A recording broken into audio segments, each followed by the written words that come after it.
নমস্কার। গল্প একান্তের আরও একটি পর্বে আপনাকে স্বাগত। আজ থাকছে কথা সাহিত্যিক মানিক বন্দ্যোপাধ্যায়ের কলমে গল্প প্রাণাধিক। আমাদের গল্পগুলি কেমন লাগছে কমেন্ট করে আপনার মূল্যবান মতামত অবশ্যই জানান। ভালো লাগলে একটি লাইক আর পরবর্তী গল্পের জন্য সাবস্ক্রাইব করতে ভুলবেন না। শুনে নিন আজকের গল্প।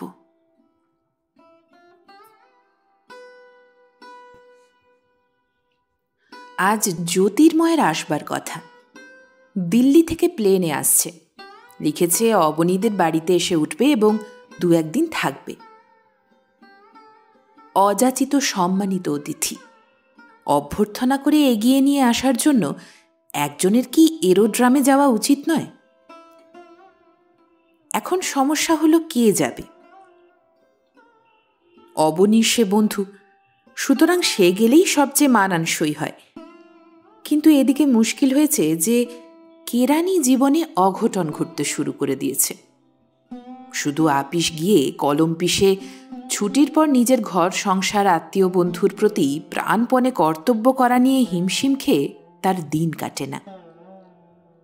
জীবনটাই যাতে টেকে সেজন্য কেরানিপনার রীতিনীতি বিধি ব্যবস্থা অর্থাৎ মাসান্তিক মজুরির কিছু উন্নতি সাধনের জন্য বেপরোয়া চেষ্টা শুরু করতে হয়েছে।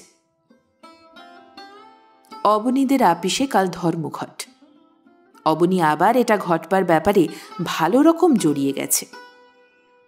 কোনো সম্মানিত বন্ধুকে অভ্যর্থনা করতে গিয়ে নষ্ট করার মতো সময় তার মোটেই নেই।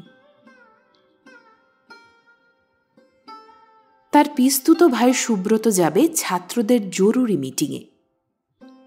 বাণীর সঙ্গে জ্যোতির্ময়ের একদিনের পরিচয় ছিল, কিন্তু সে গেলে বাড়িতে এবেলা রান্না করার লোক থাকবে না। পিসিমার অসুখ। বাণীর শ্বশুর অবনীর বাবা বুড়ো মানুষ। যত না বুড়ো হয়েছে ভদ্রলোক, তার চেয়ে বেশি অকাল বার্ধক্য তাকে কাবু করেছে। জেল খেটে খেটে দেশটা স্বাধীন করার পর কোথাও আর পাত্তা না পাওয়ার মনোবেদনার চাপে। বিরাট বিরাট সত্যযুগীয় ফাঁপা স্বপ্ন আর আদর্শগুলিতে সরোজের চিরদিনের অন্ধবিশ্বাস। ভদ্রলোক কোনোদিন ফাঁকিও চেনেনি, ফাঁকি দিয়ে নিজের জন্য বাগাতেও শেখেনি। আদর্শের ব্যবসাদারি হাটে তাই তার ত্যাগের মহিমা কানাকড়ি দামেও বিকল না। 62 বছর বয়সে অম্বলের জ্বালার সঙ্গে প্রাণের জ্বালা মিশে বেচারিকে তাই অথর্ব করে ফেলেছে। কিন্তু আদর্শ তো তার যাবার নয়। জীবনের কত উন্নতি করেছে জ্যোতির্ময়, কোথায় উঠে গেছে, তার মতো বড় মানুষকে উপযুক্ত সম্মান না দেখালে গুরুতর অপরাধ হবে। এও তার আদর্শের অন্তর্গত। সরোজের তাই টনক নড়ে।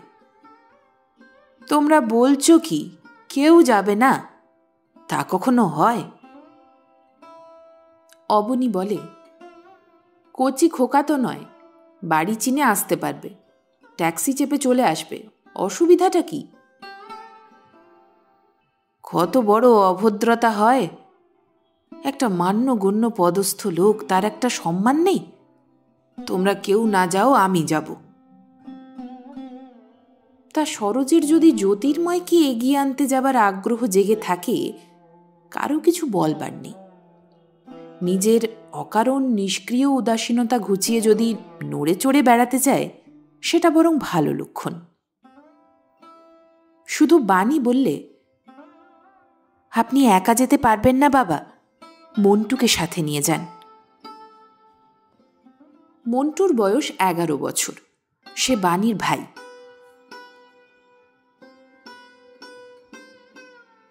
রান্নার ফাঁকে ফাঁকে বাণী বারান্দায় গিয়ে দাঁড়ায়, ঘামে ভেজা গায়ে একটু হাওয়া লাগায়। খানিক দূরে রাস্তার ধারে ফাঁকা জমিটুকুতে বস্তির মজুরদের গান বাজনার ছোটখাটো একটা আসর বসেছে। কি উচ্চ গ্রামে ওদের সুর বাঁধা, কি জমজমাট জীবন্ত স্থূল ওদের আওয়াজ। পানের দোকানটার শেডহীন বাল্ব আর রাস্তার বাতি থেকে ওদের আসরে কিছু আলো পড়েছে, কিন্তু ওরা ধার করা আলোকে পর্যন্ত যেন অগ্রাহ্য করতে নিজেদের এক হাত উঁচু একটা কার্বাইডের আলো জ্বালিয়েছে। শিখাটা কাত হয়ে লড়াই করছে বাতাসের সঙ্গে। আগাগোড়া কিভাবে বদলে গেছে জগৎ। জ্যোতির্ময় শহরে এসে যেচে তাদের বাড়িতে উঠতে চাইবে, এই কল্পনাতীত সম্ভাবনায় আগে তারা কত উত্তেজনা বোধ করত, বিব্রত হয়ে উঠত। সন্দেহ নেই যে অনেক কিছু প্রত্যাশাও জাগত তাদের। আজ একমাত্র তার ওই বুড়ো পাগলাটে শ্বশুরটি ছাড়া জ্যোতির্ময়কে নিয়ে কারো বিশেষ মাথা ব্যথা নেই। আজ শুধু তারা ধরে নিয়েছে যে এ একটা রহস্যময় ঘটনা। জ্যোতির্ময় এসে ব্যাখ্যা না করলে এ খাপছাড়া ব্যাপারের মানে বোঝা যাবে না। বালিগঞ্জে তাদের মস্ত বাড়ি, সেখানে তার ভাই সপরিবারে বাস করছে। শহরে বড় বড় হোটেলের অভাব নেই, বড়লোক বন্ধুরও অভাব নেই। তবু জ্যোতির্ময় প্লেন থেকে নেমে সোজা এসে উঠেছে তার কেরানি বন্ধুর বাড়ি। অতিথি হয়ে সেই বাড়িতেই দু একটা দিন কাটাবার ইচ্ছা জ্ঞাপন করেছে। শখ, খেয়াল, কে জানে কি আছে জ্যোতির্ময়ের মনে। এ কথা ভেবে নেওয়া বাণীর পক্ষে কঠিন নয় যে তাকে স্মরণ করে তার আকর্ষণে জ্যোতির্ময় আসছে। কিন্তু এ রোম্যান্টিক কল্পনায় তার সুখ নেই বলে কথাটা ভাবতেও তার ভালো লাগে না। তার জন্যই যদি জ্যোতির্ময়ের এ আগমন হয়, সে জানে তার মানে কি। একদিন চেনা ছিল, হয়তো মাঝে মধ্যে কখনো মনেও হয়ে থাকতে পারে যে এই মেয়েটি দেখতে শুনতে মন্দ নয়। দূর থেকে সেই চেতনা মেয়েটিকে ভেবে হৃদয়ে মনে ব্যাকুলতা জাগায়।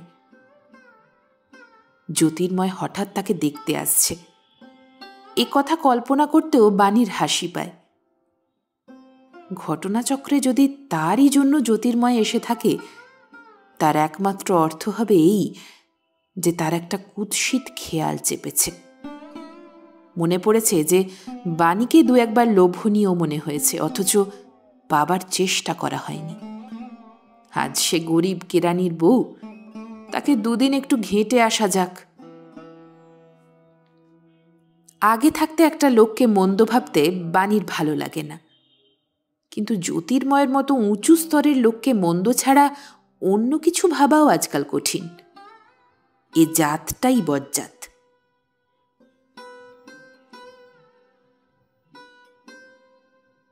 সরোজকে জ্যোতির্ময় একটু ঠাহর করে দেখে চিনতে পারলে। বললে, ও আপনি? আপনার চেহারা খুব খারাপ হয়ে গেছে। অবনী এলো না?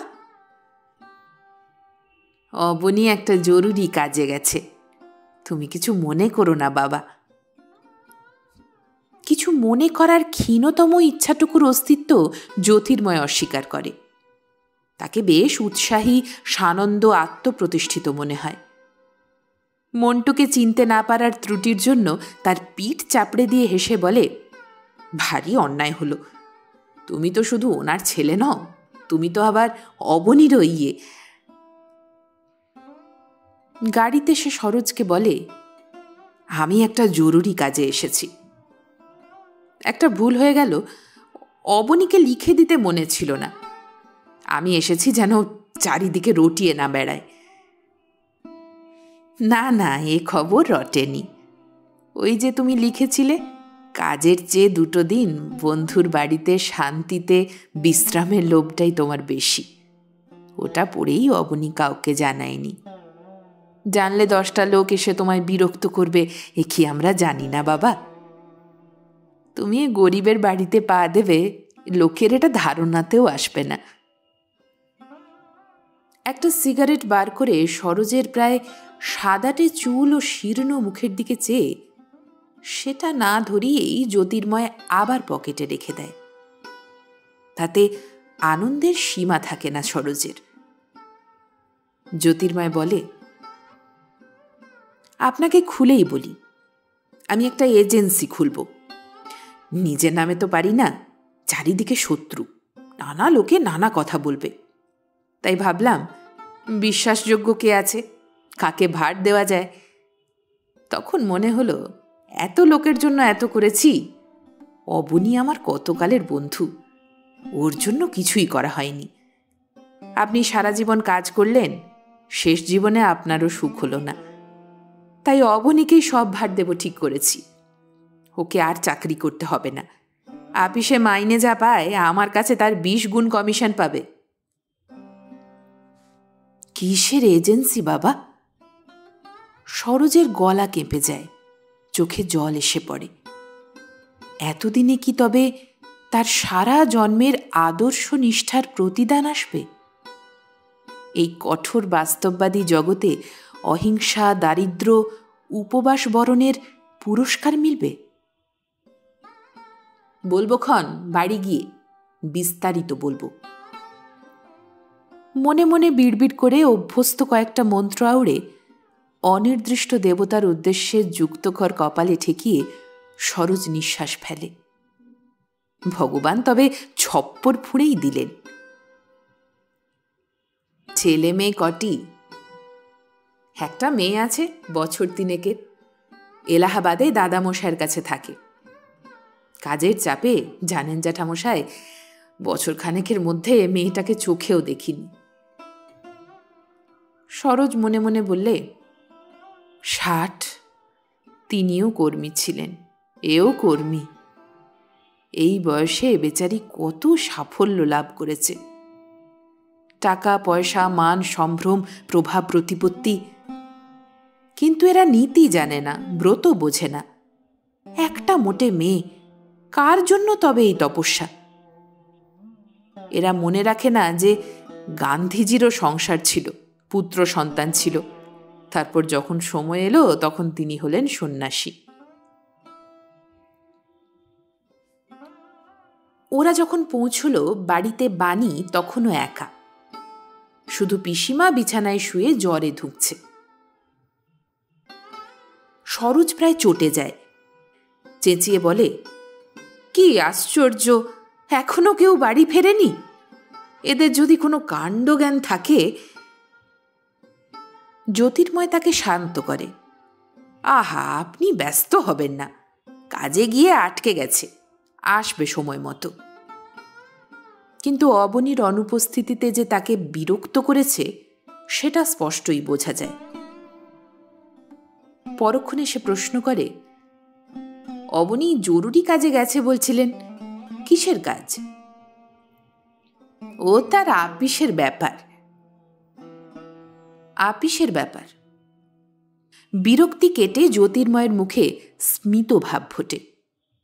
কেরানির কাছে আপিস কত গুরুতর এটা তার অজানা নয়।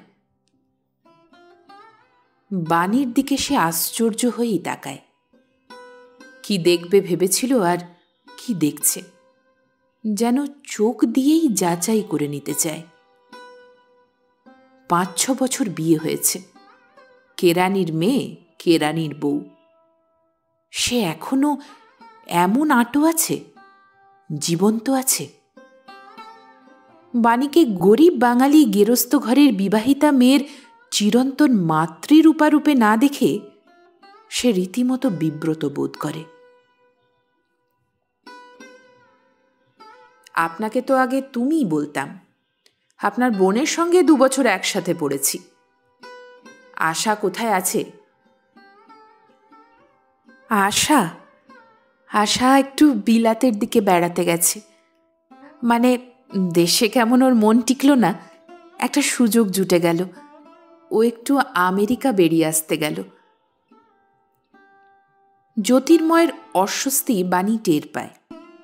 কথাটা হালকা করে উড়িয়ে দিতে সে বলে, ওর বেড়ানোর ভাব নাকি, স্বাদ হলে বেরিয়ে পড়লেই হলো। জামা কাপড় ছাড়ুন, চান করবেন? বিশেষ চেষ্টায় 2 বালতি জল রেখেছি। বিশেষ চেষ্টা কেন? জলের বড় অভাব। সব জিনিসেরই অভাব, কেরানির বাড়ি তো। কথাটা বাণী না বলতেও পারত। জ্যোতির্ময় এসব হিসাব করে এসেছে, বড় একটা মোটা লাভের গোপনীয় ব্যবস্থার জন্য একটা দুটো দিন এসব কষ্ট অসুবিধা সইতে সে নারাজ নয়। নাইতে অনেক সময় লাগিয়ে সম্ভবত নিজের উচ্চতম জগতের অভ্যস্ত হিসাব নিকাশ চালচলন কিভাবে মানুষের জগতের উপযোগী করে ঢালাই করে নেবে, কয়েক ঘন্টার জন্য অন্তত করে নেবে। যেমন 48 ঘন্টা যদি এখানে থাকতে হয়, বাইরে নিজের জরুরি কাজের নামে 10 ঘন্টা, ঘুমোনোর নামে 14 ঘন্টা, চিঠি লেখা কাগজ পড়া চিন্তা করার নামে 10 ঘন্টা যাবে। তবু 14 ঘন্টা থাকে ঘরোয়া সামাজিক জীবনের জন্য। অসুস্থতার ভান করে আরও ঘন্টা 10 কাটানো ছাড়া উপায় নেই। অন্যভাবে ছাঁটাই করে টোটালটা আরও কিছু কম করা যায় কি? বোধহয় এরা ভড়কে যাবে। বন্ধুত্ব, প্রীতি, আদর্শ, নীতি, মানবতা ইত্যাদি ভান তো চাই। সরোজের ছেলেকে চাকরি ছাড়িয়ে চোরা কারবারে নামাতে হবে। তার জীবনে, তার পরিবারে এটা প্রায় বিপ্লবের সমান। এই সমস্ত ঠিক করে সহজ সরল হাসি খুশি হয়ে জ্যোতির্ময় বারান্দায় জেগে বসে। দূরে এক হাত কার্বাইড লাইটের আলোয় মজুরদের গানের আসরের দিকে চেয়ে বলে, ও বেটাদেরই আজকাল ফুর্তি। স্ট্রাইক করে করে মোটা মজুরি কামাচ্ছে, সস্তার ফুর্তি করছে। লোকে আমাদের প্রফিটটাই দেখে। একখানা গান শুনতে আমাদের যে 1000 টাকা খরচ, সেটা কেউ হিসেব করে না। হেসো না বানি, ঠিক কথাই বলছি। বলছেন নাকি? বলছি না। একটা ছোঁড়াকে বিনি পয়সায় মেয়ে সাজিয়ে ওরা নাচাচ্ছে, গান করাচ্ছে। চেয়ে দেখো কি জমজমাট আসর। আমরা যে মেয়েটার গান শুনে একটু মাতবো, সে মেয়েটার বাপকে একটা খাতিরি চাকরি দিতেই হবে। মেয়েটাকে শান্তিনিকেতনে পড়িয়ে ঘুরিয়ে আনতে হবে। রেডিও সিনেমায় নাম করাতে হবে। গান তো আসলে অষ্টরম্ভা, কাজেই নামটাম করিয়ে না শুনলে তো মন ভরবে না। একটা রোমাঞ্চকর গান শুনতে আমাদের 1000 কেন, তার বেশি খরচা হয়। না শুনলেই হয়? হয় না। যার মেয়ে বা বউ গান শোনাবে, সেও সব জানে বোঝে কিনা। সব কল টিপে হয়। কল টেপাটাই আসল। এমন যখন কাহিল অবস্থা, ও কল আপনাদের বিগড়ে গেছে, আর কাজে দেবে না। বানি হেসে ফেলে। সরোজ বাণীকে আড়ালে ডেকে নিয়ে বলে, শোনো, তোমাকে একটা কথা বলি, একটু হিসেব করে কথাবার্তা বলো। অবনীর একটা ব্যবস্থা করে দেবে বলেছে, যা তা বলে ওর সর্বনাশ করো না। আমি আপনার ছেলের সর্বনাশ করব? তাতে আমার লাভ কি বাবা? প্রাণপণ উদারতায় সরোজ ক্রোধ সংবরণ করে। এরা কিছু জানে না, বোঝে না, মানে না। এদের আধ্যাত্মিক জীবনে এমন দৈন্য যে স্বার্থপরের মতো সর্বদা সব বিষয়ে স্বামীর সঙ্গে নিজেকে জড়িয়ে ভাবে। আমার কিছু হোক না হোক, স্বামীর আমার ভালো হোক, এ চিন্তাও এদের আসে না। বাণী তার মুখের ভাব লক্ষ্য করে ভরসা দিয়ে বলে, ভাববেন না, বাড়িতে এসেছে মানুষটা, আমি প্রাণ দিয়ে আদর যত্ন করব। দুখানা ঘর আর ওই বারান্দাটুকুই সম্বল। ছোট ঘরে বাণীরা যাবে। জ্যোতির্ময়ের কাছে চাদর চেয়ে নিয়ে বাণী সে ঘরে বিছানা করে দেয়। বলে, খাটে হাত পা ছড়িয়ে বসুন, যা চেয়ার বাড়িতে, কষ্ট পাবেন অনেক। বেশ তো, তোমার সঙ্গে নয় কষ্টই পেলাম। পিঠ চাপড়ানো উদার আত্মীয়তা জাহিরের ভাব, সুর, ভাষা বাণী জানে। এ হল রক্ষাকর্তার পিতৃত্ববাদ। জ্যোতির্ময়ের অসুবিধাটা বাণী টের পায়। তাদের দেখতে হচ্ছে অন্য দৃষ্টিতে। চোখ তার অভিনয়ের সংযম মানতে রাজি নয়। আগে খেয়াল ছিল না, জ্যোতির্ময়ের তাকানি দেখে বাণী টের পেয়েছে সে এখন একটা নতুন আকর্ষণ হয়েছে। বিয়ের আগে বাপের ঘাড়ে খেত পড়ত। বাপ যতই গরিব হোক, তখন আলস্য ছিল, শখ আর শৈথিল্য ছিল। নিজের সংসারে কর্মজীবনের দায়িত্বে সামঞ্জস্য আনার জন্য চলাফেরা, খাওয়া পড়ার কঠোর সংযম আর খাটুনি তার দেহে বছরে মজুর মেয়ের বিশেষ সৌন্দর্য এনে দিয়েছে, বেশি করে এনে দিয়েছে। কারণ যতই হোক, মজুর মেয়ের মতো তার মন্দের হাড় ভাঙা খাটুনি নয়। যত উঁচা হোক, খাওয়াও সে তুলনায় সে অনেক ভালো পায়। ছেলে মেয়ে হয়নি? জ্যোতির্ময় হঠাৎ জিজ্ঞাসা করে। তার আসল কৌতূহলটা কি বাণীর তা বুঝতে কষ্ট হয় না, কারণ চোখ দিয়ে তার সর্বাঙ্গে কৌতূহলটার জবাব সে খুঁজছিল। বাণী ধীরকণ্ঠেই বলে, একটা মেয়ে হয়েছিল, 2 বছর বয়সে মারা গেছে। মারা যেত না, একটা চিকিৎসা ছিল, তাতে বহু টাকা লাগে, জোগাড় করা গেল না। জ্যোতির্ময়ের মাথা একটু নামে, দৃষ্টি মেঝেতে নেমে যায়। আমায় লিখলে না কেন? হে প্রশ্নের আর জবাব কি? বাণী চুপ করে থাকে। অবনীর যদি মাসে 500-600 টাকা রোজগার হয়, খুশি হবে? হব না, কি বলেন? জ্যোতির্ময় চোখ তোলে। কালকেই সব ব্যবস্থা করে দেব। নাম থাকবে সরোজবাবুর। ওর নামের একটা বিশেষ আছে, দেখাশোনা সব অবনীই করবে। কালকেই ও রিজাইন দিয়ে দিক। রিজাইন বোধহয় দিতে হবে না, এমনিই তাড়িয়ে দেবে। কেন? স্ট্রাইক ফাইক করছে। জ্যোতির্ময়ের চোখে সংশয় ঘনিয়ে আসে। ও বাবা, ওসবে যায় নাকি? একটু ভেবে বলে, যাকগে, ও পেটি চাকরিও আর করতে হবে না, স্ট্রাইকেরও আর দরকার হবে না। বাণী কিছু বলে না। সে মনে মনে প্রতিজ্ঞা করেছিল স্বামী শ্বশুরের সর্বনাশ করতে কিছুতেই মুখ খুলবে না। তরকারি নামাতে সে রান্নাঘরে যায়।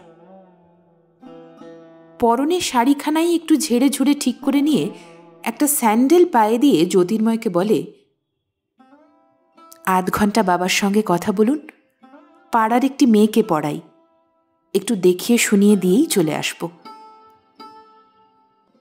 জ্যোতির্ময় আশ্চর্য হয়, ক্ষুণ্ণও হয়। কাল স্বামী চাকরি ছাড়বে, মাসে 500-600 টাকা রোজগার শুরু করবে, তার খাতিরেও সে একবেলা মেয়ে পড়ানো কামাই করতে সাহস পেল না। অবনী ফিরতে রাত প্রায় 9টা বেজে যায়। বাণী সাগ্রহে জিজ্ঞেস করে, কি হলো? ঠিক হলো, সবাই একমত। জ্যোতির্ময়ের সঙ্গে কথা বলতে বলতে সবে অবনী জামা কাপড় ছেড়েছে। সে ফিরেছে টের পেয়েই সরোজ তাকে ব্যগ্রভাবে আড়ালে ডেকে নিয়ে যায়। বাণী যখন মেয়ে পড়াতে গিয়েছিল, সে সময় জ্যোতির্ময়ের সঙ্গে তার এজেন্সি সম্পর্কে আরও আলাপ হয়েছে। সমস্ত ব্যাপার জেনে সরোজের যেমন হয়েছে ভয়, তেমনই বেড়েছে উত্তেজনা। নিজে আগে ছেলের সঙ্গে বোঝাপড়া না করে জ্যোতির্ময়ের সঙ্গে তাকে আলাপ আলোচনা করতে দিতে সে রাজি নয়। এজেন্সির প্রস্তাবে সায় দিতে ছেলের নতুন বিবেকে বাঁধবে বলেই সরোজের ভয়। সোজাসুজিই হয়তো সে জ্যোতির্ময়কে বলে বসবে, আমি তোমার ওই লোক ঠকানো ব্যাপারে নেই। তাহলেই সর্বনাশ। জ্যোতির্ময় তোমায় বলেছে কিছু? উত্তেজনায় হাত পা কাঁপছে সরোজের, কথা জড়িয়ে যাচ্ছে। কখন বলবে? শোনো তবে বলি। সরোজ জ্যোতির্ময়ের বেনামি এজেন্সির ব্যাপারটা ছেলেকে খুলে বলতে শুরু করে। অবনীর শ্রান্ত ক্লান্ত মুখ দেখে আলোচনাটা খাওয়ার পর আরম্ভ করার কথা বলতে গিয়ে বাণী ঠোঁট কামড়ে চুপ করে যায়। খিদের কষ্ট অবনীর সইবে, কিন্তু একটু শান্ত হতে না পারলে যে কোনো মুহূর্তে বুড়ো মানুষটার হার্ট ফেল করা আশ্চর্য নয়। সেইখানে একটা মাদুর বিছিয়ে বাণী 2 হাত ধরে সরোজকে বসিয়ে দেয়, বলে, বসে কথা বলুন বাবা, ব্যস্ত হবেন না। রাগে দুঃখে তার চোখে তখন প্রায় জল এসে গিয়েছে। খিদেই মানুষ মরে যাক, জীবন অচল হয়ে আসুক, এমনি সব দুর্বলতা বাধা হয়ে মানুষকে ব্যস্ত হতে দেবে না, তাড়াতাড়ি কিছু করতে দেবে না। সরোজ এই বলে শেষ করে, সারা জীবন আমি নীতি আর আদর্শ বাঁচিয়ে এসেছি, এতে কোনো দোষ দেখলে আমি নিজেই বারণ করতাম। মানুষের নীতি ধর্ম অন্তরে, বাইরেটা দেখলেই শুধু চলে না। তুমি যেন জ্যোতির্ময়কে না বলে বসো না। অবনী বাণীর দিকে তাকায়। বাণী যেন জানতো যে সে এইভাবে তাকাবে। পাশের দিকে সরোজের চোখের আড়ালে সে দাঁড়িয়েছিল। নীরবে ঠোঁট কামড়ে বাণী চোখের ইশারায় সরোজকে দেখিয়ে দেয়। ইঙ্গিতটার মানে বোঝা সহজ। ধৈর্য হারালে চলবে না, ব্যস্ত হলেও চলবে না। বুড়ো বাপটা যখন আছে তার অস্তিত্বটাও মানতে হবে। অবনীর শান্ত চোখে বিপজ্জনক অসহিষ্ণু ক্রোধ ঝলসে উঠছিল। বাণীর ইঙ্গিত না পেলে সে হয়তো ভুলেই যেত আসল কারসাজিকার। অসহায় নিরুপায় বাপকে সে হয়তো দাবড়ে দিত। কি ভয়ঙ্কর মুহূর্তটা যে কেটে যায় বোঝে শুধু বাণী আর অবনী। ঘৃণার মতো প্রচণ্ড মহৎ হৃদয়াবেগকে যুগে যুগে যারা অনেক কায়দায় বিপথে উল্টো দিকে চালিত করে ঘরে ঘরে ভুল বোঝা, অশান্তি আর হতাশা সৃষ্টি করেছে, তাদের কৌশল আরও একবার প্রায় সফল হয়ে গিয়েছিল। জ্যোতির্ময় ঠকাবে মানুষকে। লোকচক্ষুর আড়ালে সে 1000 টাকা ফাঁকি দিয়ে বাগাবার ব্যবস্থায় কাজে লাগাবে সরল বোকা অসহায় সরোজ আর তার গরিব কেরানি ছেলে অবনীকে। আর একটু হলে আড়ালের মানুষটাকে আড়ালে রেখেই ফাটাফাটি হয়ে যেত সরোজ আর অবনীর মধ্যে। অবনী মৃদু শান্ত স্বরে বলে, আপনি যদি জোর করেন, আপনি যা বলেন তাই হবে।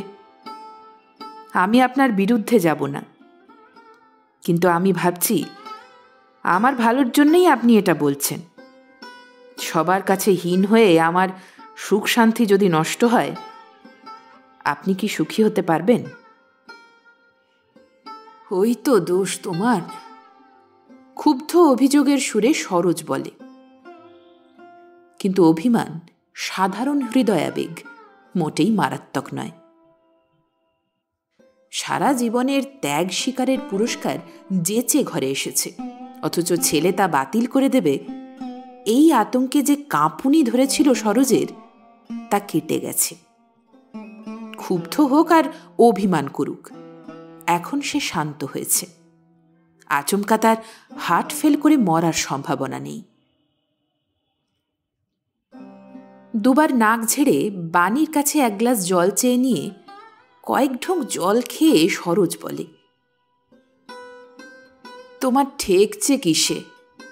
এ তো চুরি চামারির ব্যাপার নয়, সাধারণ ব্যবসার কথা। কেউ না কেউ এজেন্সিটা পেত। এজেন্সি দেওয়ার ব্যাপারে জ্যোতির্ময়ের হাত ছিল। সে অন্যকে না দিয়ে তলে তলে নিজের জন্য ব্যবস্থা করেছে। এটা একটু অন্যায় বটে। দেশের লোককে জানানো হলো একরকম কাজে আর হলো অন্যরকম। কিন্তু বিশেষ কি এসে গেছে? অন্য লোকেও এজেন্সিটা চালাতো, জ্যোতির্ময় নিজের লোক দিয়ে সেটা চালাবে। এজেন্সি চালানোটাই আসল কথা, তাতেই দেশের মঙ্গল। এতে তোমার আপত্তি কি? অবনী বলে, এক কাজ করা যাক, যদি আপনার নামে এজেন্সি করতে চায় তাই করুক। আপনি মাইনে দিয়ে লোক রাখুন, এজেন্সি চালান। আমি নাইবা রইলাম ওর মধ্যে। আশেপাশে ৩-৪টে বাড়িতে রেডিও বিনিয়ে বিনিয়ে গানের নামে কাঁদছে। তবে সুখের বিষয়, এ কাঁদনি ঢোল, করতাল, ঘুঙুর আর সমবেত গলার আওয়াজে খানিকটা চাপা পড়ে গেছে। সরোজ নিঃশ্বাস ফেলে বললে, ভেবে দেখি। তোমরা খাবে যাও, আমি আজ কিছু খাবো না বৌমা। বাণী চট করে সামনে আসে। না খাওয়াই ভালো। পাতলা একটু বার্লি করে রেখেছি, চুমুক দিয়ে খেয়ে শুয়ে পড়ুন। খাদ্য দেখে রীতিমতো ক্রোধের সঞ্চার হয় জ্যোতির্ময়ের। যদিও তার জন্যই বিশেষভাবে সরোজ 1 পোয়া মাছ আনিয়েছিল এবং মাছটা বেশিরভাগ তাকেই দেওয়া হয়েছে। তবে রাগ করে যেখানে লাভ নেই সেখানে জ্যোতির্ময় রাগ চাপতে পারে। তার শুধু লাভের হিসাব, বিনা লাভে রাগ দুঃখ খরচ করাও তার স্বভাব নয়। বাহ, লাউ শাকটা তো খাসা হয়েছে। বাণী বলে, ওটা পুঁই চচ্চড়ি। জানেন, পুঁই শাক ছিল বলে বাঙালি বেঁচে আছে। ভাতের বদলে কচু আর মাছ মাংসের বদলে পুঁই। কচু আর পুঁই না থাকলে। কুচো চিংড়ি বাদ দিও না, অবনী বলে। জ্যোতির্ময় খিলখিল করে হেসে ওঠে। কি করবে, কি বলবে সে ভেবে পাচ্ছিল না। চাদর গায়ে জড়িয়ে পিসিমা ধীরে ধীরে ঘরে এসে দরজার কাছে দেয়াল ঘেঁষে বসে। ধীরে ধীরে বলে, সলিল আসেনি না? বাণী বলে, না পিসিমা, এখনো ফেরেনি। পিসিমা তেমনই মৃদুস্বরে বলে, বেরোবার আগে অনেকক্ষণ কপাল টিপে দিয়ে গেল। তখনই বুঝেছি মিটিংয়ে গোলমাল হতে পারে, নইলে মার জন্য ছেলের অত দরদ হয়? নাও ফিরতে পারে ভেবে গেছে। এখনো ফেরার সময় যায়নি পিসিমা? পিসিমা নীরবে মাথা হেলিয়ে সায় দেয়। এদিকে জ্যোতির্ময়ের মুখ হঠাৎ বিবর্ণ দেখায়। সলিলকে? কিসের মিটিং? জবাব শুনে তার মুখ আরো পাংশু হয়ে যায়। কিছুক্ষণ ভাত গিলতে পারে না। বারবার চোখ তুলে সে বিধবা পিসিমার শীর্ণ কিন্তু শান্ত মুখখানার দিকে তাকায়। তাদের খাওয়া শেষ হতে হতে সলিল বাড়ি আসে। বলে, বাহ, সবাই পেট পুজোয় লেগে গেছ। জ্যোতির্ময়ের মতো মহৎ ব্যক্তির উপস্থিতি তাকে মোটেই বিব্রত করেছে বলে মনে হয় না। আধময়লা পাঞ্জাবিটা গা থেকে খুলে হাত ধুয়ে একটা আসন টেনে বসে পড়ে বলে, চট করে থালা আনো বৌদি, আগে খাবো তারপর অন্য কথা। ভাতের থালা সামনে পাওয়া মাত্র সে খেতে আরম্ভ করে, কোনো দিকে তাকায় না। জ্যোতির্ময় যেন আশ্চর্য হয়ে এই পুঁজি করা প্রাণবন্ত প্রচণ্ড ক্ষুধার অভিব্যক্তি চেয়ে দেখে। অবনীর খাওয়ার রকমে সে জোরালো খিদে দেখেছিল, তবে এতটা নয়। তার বোধহয় বিশ্বাস হয় না যে ভদ্র ঘরেও এত খিদে পায়, এবং সে খিদে চেপে রাখতে হয় রেশনের নির্দিষ্ট অন্নের জন্য। অবনী বলে, মিটিং কেমন হলো? গ্র্যান্ড। পরশু জয়েন্ট প্রসেশন। কিছুক্ষণ সলিলের সঙ্গেই সকলে কথা কয়। জ্যোতির্ময়কে তারা যেন ভুলে গেছে। শরীরটা দুর্বল বোধ করে সরোজ শুয়ে পড়েছিল। এখানে উপস্থিত থাকলে তার হৃদস্পন্দন বোধহয় বন্ধ হয়ে যেত। জ্যোতির্ময়ের মুখে গভীর চিন্তার ছায়া নেমে এসেছে। খেয়ে উঠে সিগারেট ধরিয়ে সে উসখুস করে, নাক ঝাড়ে, গলা খাঁকারি দেয়, নড়ে চড়ে নানাভাবে বসে। হাতের তালু দিয়ে নিজের থুতনি ঘষে। টায়ার্ড লাগছে? তুমি বরং তবে শুয়ে পড়ো, অবনী বলে। টায়ার্ড নয়, ভাবছি তোমাদের বড়ই অসুবিধে করলাম। ঘরের এত টানাটানি জানলে আমাদের কোনো অসুবিধে নেই, ভেবো না, অসুবিধে তোমারই। বানি জলের কুঁজো আর গ্লাস এনেছিল। সে বলে, আমাদের অতিথি আসে না। তবু জ্যোতির্ময় উসখুস করে। এক গ্লাস জল খেয়ে নামিয়ে রাখা জ্বলন্ত সিগারেটটার কথা ভুলে নতুন আরেকটা সিগারেট ধরায়। আচমকা সে বলে, একটা ভুল হয়ে গেছে, ইস, আমায় তো ভাই যেতে হবে। বেরোবে? তা বেশ তো, ফিরতে বেশি রাত হবে নাকি? জিনিসপত্র নিয়েই যাব, আমার কি আর বিশ্রাম আছে? তোমাদের চিঠি লিখবার পর এটা ঠিক হয়। খুব সিরিয়াস ব্যাপার, আমাকে হোটেলেই যেতে হবে। সকালে কজন বড় বড় লোক আসবে, জরুরি কনফারেন্স। অবনী বলে, ও।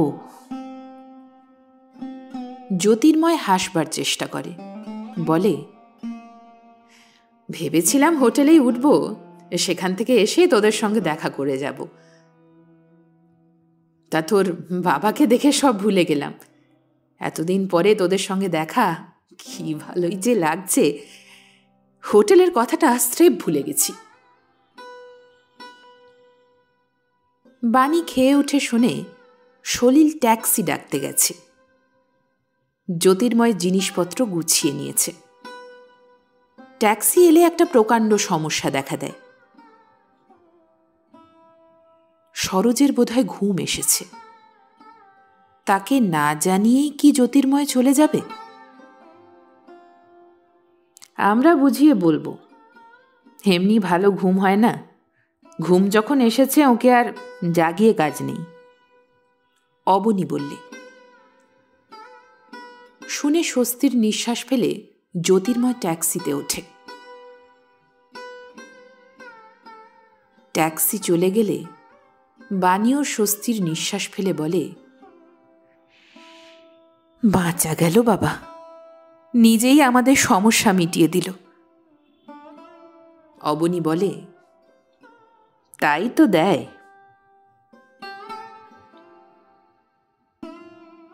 রাত্রে শুতে যাবার আগে বানি একবার সরোজের খবর নিতে যায়। শ্রান্ত অবনী আগে শুয়ে প্রায় ঘুমিয়ে পড়েছিল। বানির হাতের নাড়ায় জেগে উঠে তার মুখ দেখেই সে খানিকটা বুঝতে পারে। নিঃশব্দে গিয়ে দুজনে সরোজের চৌকিতে বিছানো সামান্য সাধারণ বিছানার পাশে দাঁড়ায়। সামান্য ইঙ্গিতটুকু পাবে না জেনেও অবনী জীবনের সন্ধান করে। বানির দু চোখে জল গড়িয়ে পড়ে। ঘুমের মধ্যে বুড়ো সরোজ চিরতরে ঘুমিয়ে গেছে।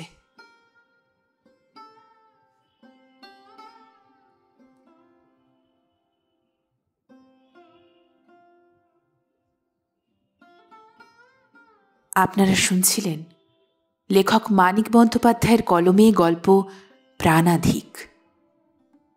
পরবর্তী গল্পের জন্য শুনতে থাকুন গল্প একান্তে।